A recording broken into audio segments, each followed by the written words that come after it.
जय मसीह की भाइयों और बहनों, आज हम उस पवित्र स्थान के विषय में जानेंगे जहां स्वयं परमेश्वर निवास करते थे। क्या आप जानते हैं कि जब इस्राएली जंगल में थे तब परमेश्वर उनके बीच कैसे रहते थे? बच्चे एक स्वर में हाँ, मिलाप वाले तंबू के द्वारा। मार्गदर्शक बिल्कुल सही। यह तंबू कोई साधारण तंबू नहीं था, बल्कि यह परमेश्वर की उपस्थिति का जीवित प्रमाण था। मूसा को आज्ञा मिली थी कि वो सब कुछ वैसा ही बनाए जैसा उसे स्वर्ग के दर्शन में दिखाया गया था। बच्चा एक, इस तंबू की सबसे विशेष बात क्या थी?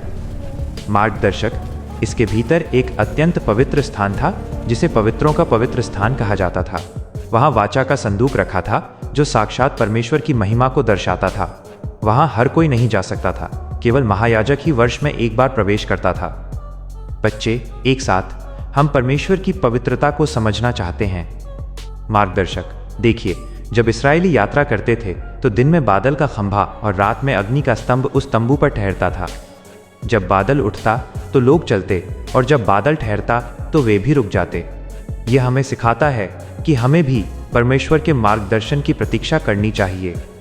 बच्चे प्रार्थना के स्वर में, हे प्रभु, हमें भी अपने मार्ग पर चलना सिखा। मार्गदर्शक, परंतु एक समस्या थी, पाप के कारण मनुष्य परमेश्वर से दूर हो गया था। मिलाप वाले तंबू में बलिदान चढ़ाए जाते थे ताकि लोग शुद्ध हो सकें, पर आज हमें पशुओं के बलिदान की आवश्यकता नहीं है। जानते हैं क्यों?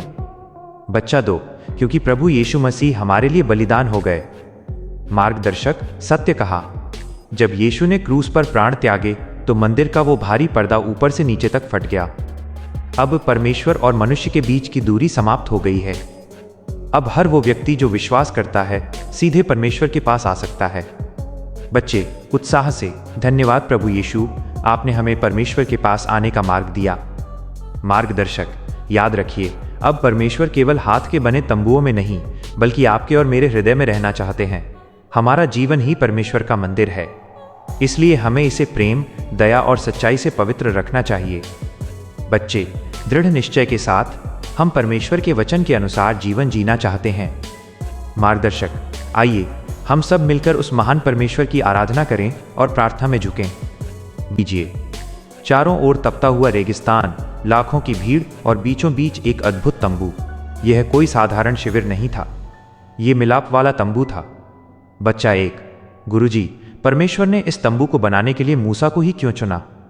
मार्गदर्शक, क्योंकि परमेश्वर अपने लोगों के बहुत निकट रहना चाहते थे।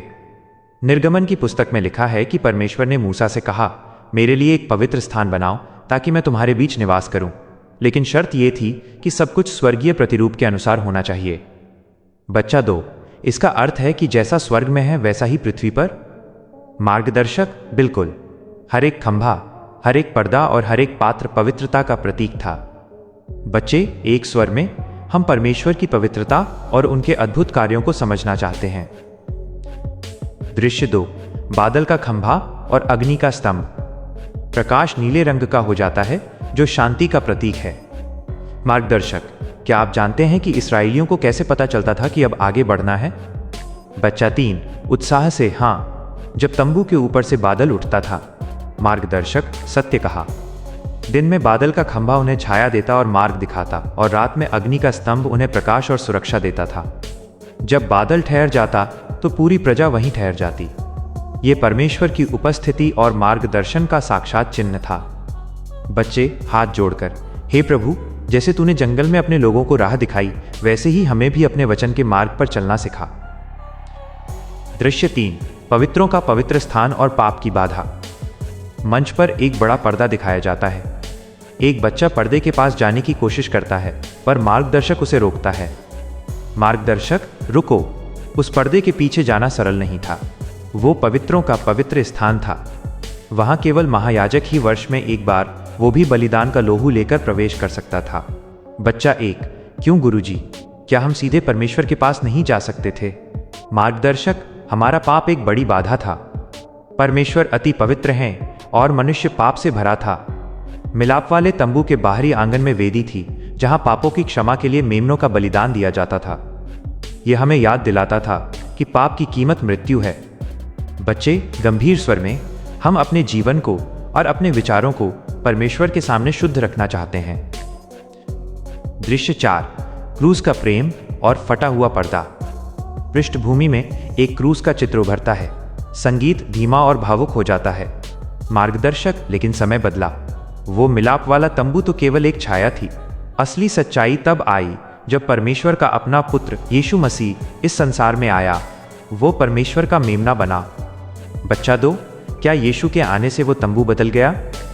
मार्गदर्शक, हाँ। जब कलवरी के क्रूस पर यीशु ने अपनी अंतिम सांस ली और कहा पूरा हुआ, तब यरूशलेम के मंदिर का वो भारी पर्दा ऊपर से नीचे तक 2 टुकड़ों में फट गया। बच्चा 3, इसका क्या अर्थ हुआ? मार्गदर्शक, इसका अर्थ है कि अब बलिदानों की आवश्यकता समाप्त हुई। अब किसी पर्दे की बाधा नहीं रही। यीशु के लहू के द्वारा स्वर्ग का द्वार हर उस व्यक्ति के लिए खुल गया जो विश्वास करता है। बच्चे जयकार के साथ, धन्यवाद प्रभु यीशु, आपने अपना प्राण देकर हमें पिता परमेश्वर के पास आने का मार्ग दिया। दृश्य 5, हमारा हृदय परमेश्वर का मंदिर। बच्चे अपने हाथों को अपने हृदय पर रखते हैं। मार्गदर्शक, आज परमेश्वर लकड़ी या कपड़े के तंबुओं में नहीं रहते। प्रेरित पौलुस कहते हैं, क्या तुम नहीं जानते कि तुम्हारी देह पवित्र आत्मा का मंदिर है? बच्चा 1, तो क्या अब मेरा हृदय ही मिलाप वाला तंबू है? मार्गदर्शक, हाँ। यदि हम सच्चे मन से उसे पुकारें तो वो हमारे भीतर वास करता है। इसलिए हमें अपने जीवन को घृणा, झूठ और पाप से मुक्त रखना चाहिए। हमें प्रेम और करुणा का दीपक जलाना चाहिए। बच्चे संकल्प के साथ, हम अपने शरीर और आत्मा को पवित्र रखेंगे और परमेश्वर के वचन के अनुसार जीवन जिएंगे। दृश्य 6, समापन और सामूहिक प्रार्थना। मार्गदर्शक, भाइयों और बहनों, परमेश्वर आज भी पुकार रहे हैं। वो आपके जीवन में निवास करना चाहते हैं। क्या आप अपना हृदय उन्हें देंगे? आइए हम सब मिलकर इस प्रार्थना में शामिल हों। सभी पात्र घुटनों पर बैठते हैं और बच्चे एक स्वर में प्रार्थना करते हैं। बच्चे प्रार्थना। हे हमारे स्वर्गीय पिता, हम तेरे महान प्रेम के लिए तुझे कोटि कोटि धन्यवाद देते हैं। तूने हमें अनाथ नहीं छोड़ा, बल्कि अपने पुत्र के द्वारा हमें अपना लिया। हमें वो शक्ति दे कि हम तेरे पवित्र मंदिर की तरह जीवन जी सकें। हमारे देश, हमारे परिवार और हमारे जीवन पर तेरी आशीष बनी रहे। सारी महिमा और आदर तुझे देते हुए हम ये प्रार्थना अपने उद्धारकर्ता प्रभु यीशु मसीह के पवित्र नाम में मांगते हैं। आमीन।